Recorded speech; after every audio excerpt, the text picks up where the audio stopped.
জুবিন গাৰ্গলৈ শ্ৰদ্ধাঞ্জলি জ্ঞাপন কৰি অমূল্য চেতিয়াই লিখা এটি কবিতা। কবিতাটিৰ শিৰোনাম সূৰ্য তোক বেয়া পাইছো। পাঠ ৰিয়ানজ্যোতি শৰ্মা।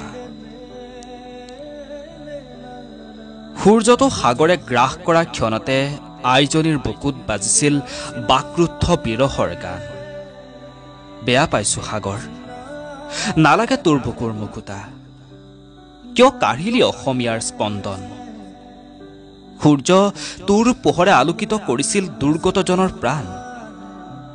শিশু সুলভ চঞ্চলতাৰে প্ৰতিজনৰ হৃদয়ত কৰিছিলি নিগাজিকৈ বাহ। আধৰুৱা তোৰ সপোন, আধৰুৱা অসমী বুকু, তয়েতো আছিলি ৰতন। সূৰ্য শুনিছনে কান্দোন, তোক বেয়া পাইছো। সংগীতৰ মহাচন্ন কবিতা ছটিয়াই আত্মীয় কৰিলি, কম সময়ৰ বাবে কিয় আহিলি।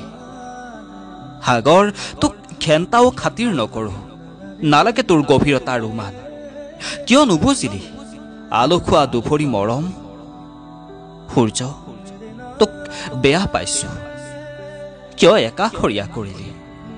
এতিয়া আইৰ বুকুত এজাক ধুমুহা, কোনে জুৰিব অমিয়া সুৰ। সূৰ্য তোক বেয়া পাইছো। ধন্যবাদ।